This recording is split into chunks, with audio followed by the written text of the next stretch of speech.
Screen share कर देता हूँ।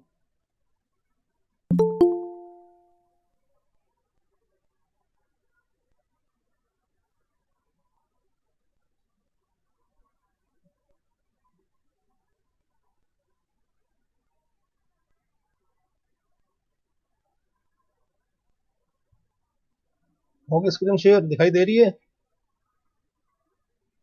Yes sir.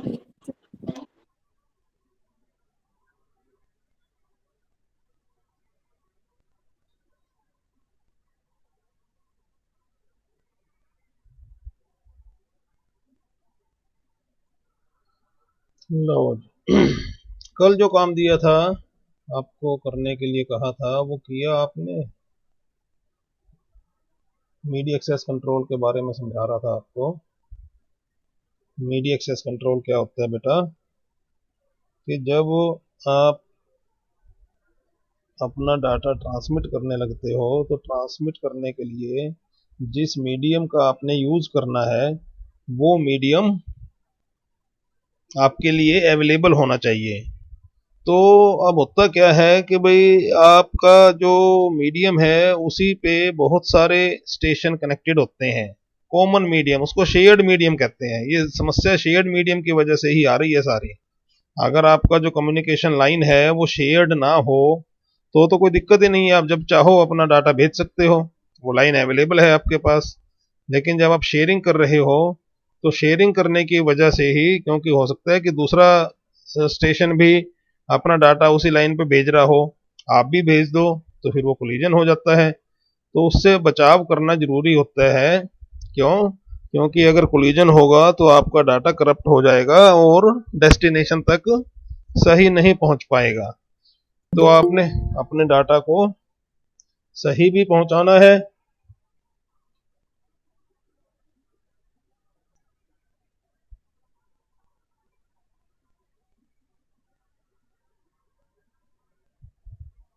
और इसलिए आपको वो मीडियम एक्सेस करना पड़ता है, मतलब मीडियम को अपने कंट्रोल में लेना पड़ता है।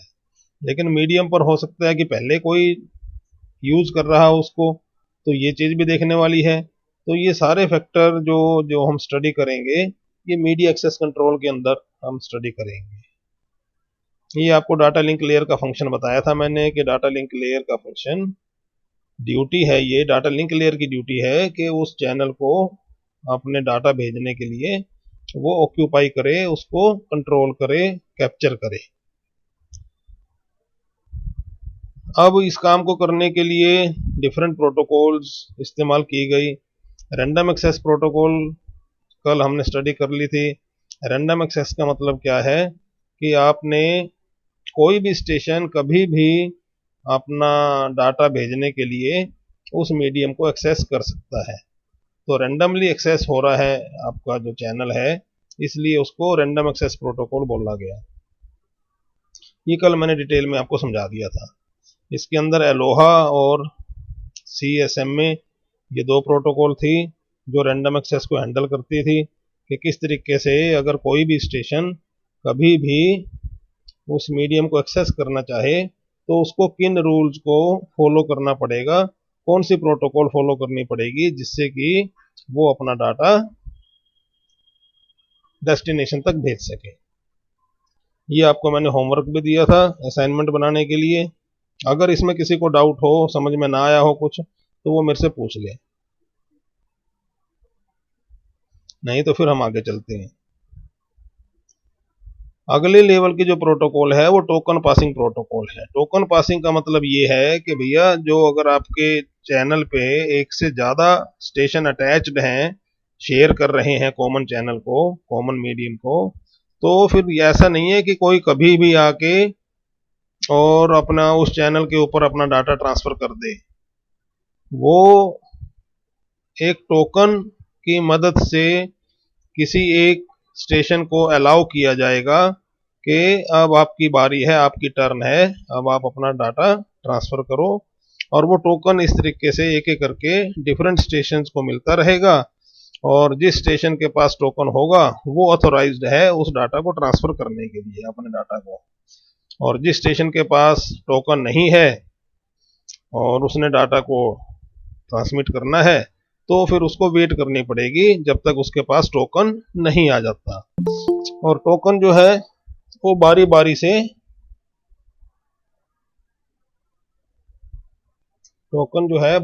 से एक एक करके सभी स्टेशंस के पास पहुंच जाता है। ये token passing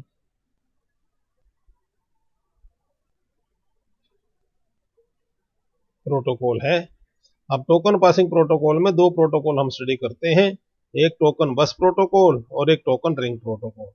token bus protocol कहां पर लागू होगी? जहां पर जो आपकी टोपोलॉजी है नेटवर्क की, टोपोलॉजी को मैंने समझाया था। टोपोलॉजी क्या होती है कि उसका जो ज्योमेट्री है आपके कंप्यूटरों की वो किस ज्योमेट्री से कनेक्टेड है। तो टोकन बस का मतलब बस टोपोलॉजी से अगर आपके सिस्टम कनेक्टेड है, मतलब एक कॉमन मीडियम है, उसी मीडियम से एक कॉमन वायर है, कॉपर की वायर है वो, और उसी वायर पे आपके 30 computer, 40 computer, 50 computer, 100 computer connected हों, तो वो टोकन, वो जो है टोपोलॉजी क्या हो गई? वो बस टोपोलॉजी हो गई। अब बस टोपोलॉजी में कल आपने एक प्रोटोकॉल देखी थी सीएसएम में सीडी। वो प्रोटोकॉल रैंडम एक्सेस को हैंडल करती थी, जिसमें किसी के ऊपर कंट्रोल नहीं था और सारे इंडिपेंडेंट थे, जो जब चाहे अपना डाटा भेज सकते थे। बस उनको एक एक्सरसाइज करनी पड़ती थी कि चैनल को सेंस करना होता था और उसके बाद अपना फ्री होता था तो वो डाटा उसके ऊपर लोड और ट्रांसफर कर देते थे। तो ये कल वाला मैकेनिज्म था।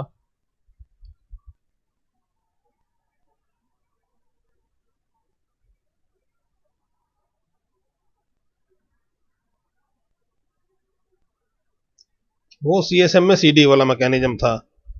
अब ये दूसरा मैकेनिज्म है कि अगर आपका बस टोपोलॉजी है और बस टोपोलॉजी पे 30, 40, 50 कंप्यूटर कनेक्टेड हैं, तो वो किस तरीके से अपने डाटा को ट्रांसफर करेंगे, मतलब कि जो कॉमन मीडियम है उसको कैसे वो शेयर करेंगे, कैसे यूज करेंगे।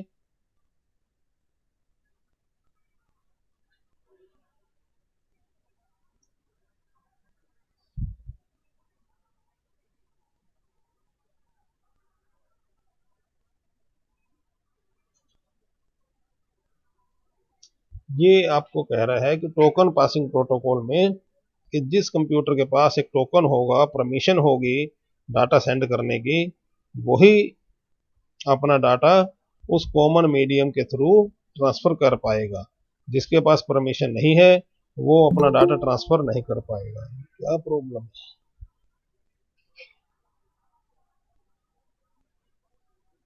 Hello Pinky,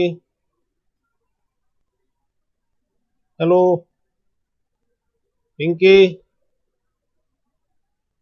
Pinky. Yes sir. हाँ बेटा, इतना लेट क्यों आते हो? अब 20 मिनट गुजर गए।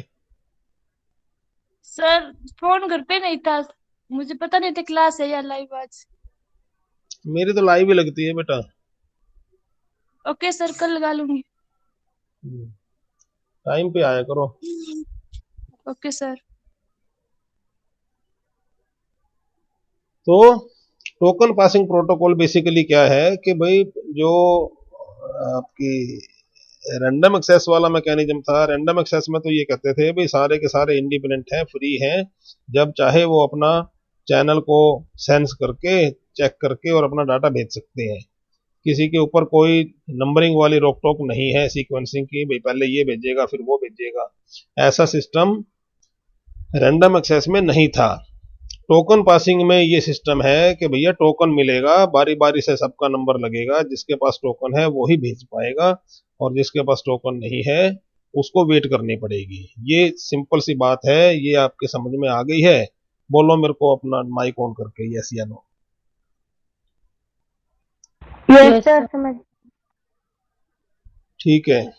अब देखो टोकन पासिंग वाला ये जो मैकेनिज्म है, अब इसके अंदर दो प्रोटोकॉल हम स्टडी करेंगे, एक टोकन बस प्रोटोकॉल है और एक टोकन रिंग प्रोटोकॉल है। टोकन बस प्रोटोकॉल कहाँ पे लागू करेंगे? जहां पे बस टोपोलॉजी यूज हो रही है। और टोकन रिंग प्रोटोकॉल कहाँ पे लागू करेंगे? जहां पे रिंग टोपोलॉजी लागू हो रही है। मतलब रिंग टोपोलॉजी है तो उसके अंदर टोकन रिंग वाली प्रोटोकॉल काम करेगी, और बस टोपोलॉजी है तो उसके अंदर टोकन बस प्रोटोकॉल काम करेगी। अब ये प्रोटोकॉल समझा रहा हूं मैं आपको, वो टोपोलॉजी बता रहा हूं। टोपोलॉजी अलग चीज है, टोपोलॉजी ज्योमेट्री है और प्रोटोकॉल रूल है, नियम है, सेट ऑफ रूल। ठीक है, तो टोकन बस वाला सेट ऑफ रूल लगेगा किस पे लगेगा, बस टोपोलॉजी वाले डिजाइन पे, और टोकन रिंग वाले रूल लगेंगे रिंग टोपोलॉजी वाले डिजाइन पे। ठीक है, और टोकन पासिंग का मतलब ये हो गया कि भाई जिसके पास टोकन होगा वही अपना डाटा ट्रांसफर कर पाएगा। ये टोकन बस नेटवर्क है, इसको देख लो। ये token bus network is much like A token ring network. Token ring वाला जो नेटवर्क है, जो रिंग टोपोलॉजी वाला है, ये टोकन बस वाला वैसा ही है, except that the end of the network do not meet. Ring में तो क्या था कि वो उसके एंड आपस में सर्कुलर मोड में मिले होते थे। ठीक है ना, सारा का सारा कंप्यूटर आपस में रिंग शेप में जुड़े हुए हैं। लेकिन बस नेटवर्क क्या है, बस टोपोलॉजी क्या है, जिसमें दोनों एंड ओपन है। Instead the network is still terminated at both and. तो इसमें जो बस वाले नेटवर्क है, इसके दोनों एंड, दोनों सिरे टर्मिनेटेड होंगे, मतलब वहां पे डाटा ट्रांसमिशन खत्म हो जाएगा, आपस में जुड़े हुए नहीं होंगे। A token is still required before a node can use the network. अब देखो, हमने तो अभी तक पढ़ा था कि भाई टोकन, ये जो है बस टोपोलॉजी है, बस टोपोलॉजी में तो CSMA-CD वाली प्रोटोकॉल काम करती है। तो CSMA-CD वाली प्रोटोकॉल भी काम कर सकती है और टोकन बस प्रोटोकॉल भी काम कर सकती है। टोकन बस प्रोटोकॉल एक्चुअली बनाई गई थी पहले, आजकल ये यूज में नहीं है, आजकल तो CSMA-CD ही चलता है। तो टोकन बस आपके सिलेबस में है, इसलिए आपको मैं एक्सप्लेन कर रहा हूं कि आपकी बस टोपोलॉजी है, 30, 40, 50 कंप्यूटर उसमें जुड़े हुए हैं, हर कंप्यूटर को एक नंबर दे देते हैं। ठीक है, अब मान लो, आपको शुरू से मैं एक्सप्लेन कर देता हूं, ये बस टोकन बस वाला जो टोपोलॉजी है, जो प्रोटोकॉल है, टोकन बस प्रोटोकॉल में क्या होगा कि सपोज करो आपकी बस टोपोलॉजी में 50 कंप्यूटर कनेक्टेड हैं। ठीक है, एक लैब है, लैब में 50 कंप्यूटर जुड़े हुए हैं बस टोपोलॉजी से। आप शाम को गए, आपने सारे कंप्यूटर स्विच ऑफ कर दिए, पावर ऑफ कर दिए, नेटवर्क भी डाउन कर दिया और अपना ताला लगा के चले गए। अगले दिन आप आए और आपने वो अपना नेटवर्क ऑन कर दिया। अब उस नेटवर्क में जैसे जैसे कंप्यूटर कनेक्ट होंगे, मान लो कोई कंप्यूटर अभी आपने ऑन नहीं किया, ठीक है, तो आपने पहला कंप्यूटर ऑन कर दिया, तो जब पहला कंप्यूटर ऑन किया तो उसको नंबर मिल गया नंबर 1। फिर किसी ने दूसरा कंप्यूटर ऑन कर दिया, वो कोई भी हो सकता है सेकंड कंप्यूटर, उन 50 कंप्यूटरों में से कोई भी सेकंड नंबर पे ऑन हो सकता है। तो जो सेकंड कंप्यूटर है, वो सेकंड कंप्यूटर आपने ऑन किया, तो जो सेकंड कंप्यूटर उसमें कनेक्ट हुआ नेटवर्क पे, तो उसका नंबर 2 आपको उसको अलॉट हो गया। फिर कोई कंप्यूटर थोड़ी देर बाद तीसरा नंबर पे कनेक्ट हो गया, उसको नंबर 3 मिल गया। इस तरीके से 1 से लेकर 50 तक आपने सारे कंप्यूटर अपने नेटवर्क में कनेक्ट कर दिए। अब क्या होगा कि जिस कंप्यूटर ने ट्रांसफर करना होगा, वो एक टोकन उसके लिए यूज किया जाएगा, और सबसे पहले वो टोकन एक नंबर पे जो कंप्यूटर कनेक्ट हुआ था उसके पास वो टोकन होगा। तो जिसके पास टोकन है वो अपना टोकन भेजेगा, मतलब टोकन नहीं भेजेगा, अपना डाटा नेटवर्क पे छोड़ देगा।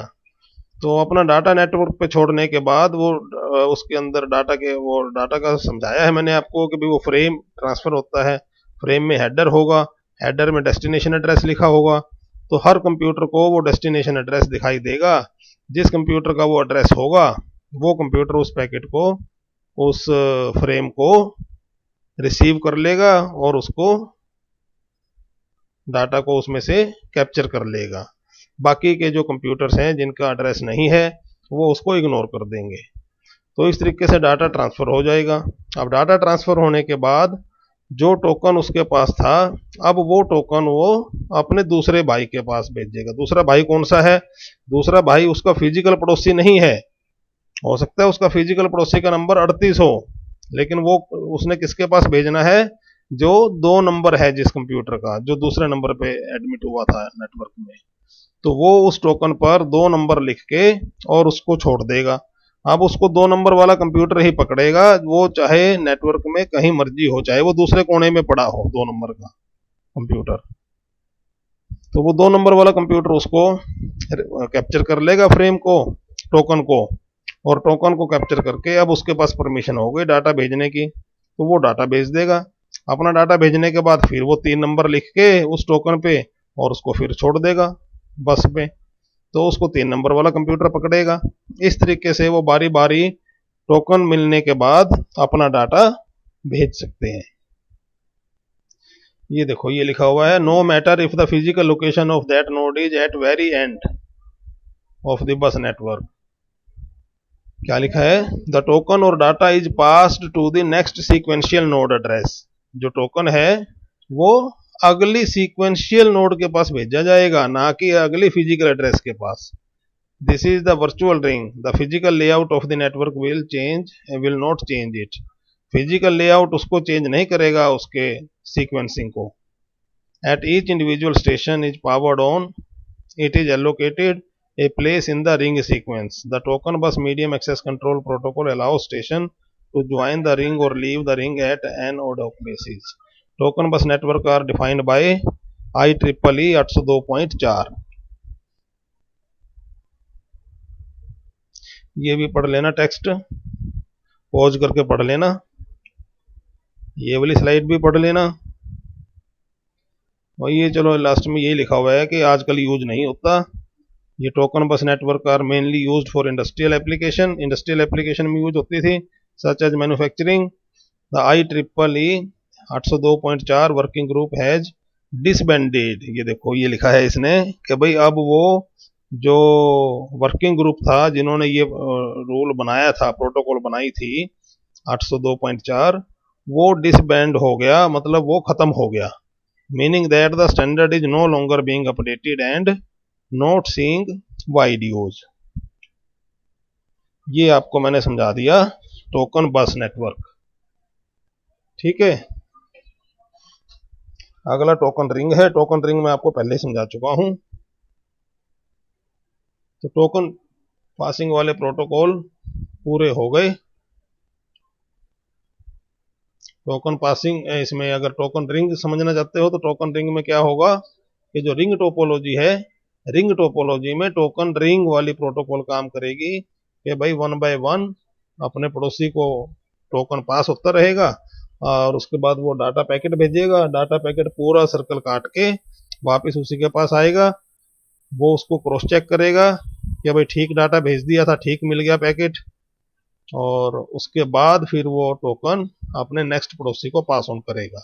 उसमें फिजिकल एड्रेसेस यूज होते हैं, एडजेसेंट नोड को टोकन ट्रांसफर करा जाता है। तो टोकन पासिंग के दोनों प्रोटोकॉल मेरी तरफ से आपको कंप्लीट हो गई हैं। इसके बाद आपका रह गया introduction to LAN technology, Ethernet, switch Ethernet. Ethernet भी करा चुका हूँ, स्विच ईथरनेट चलो इनके बारे में थोड़ा थोड़ा फिर बता दूंगा।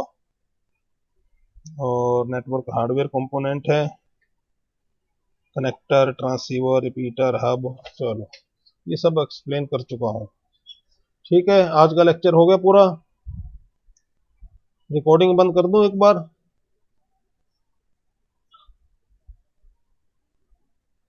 हेलो,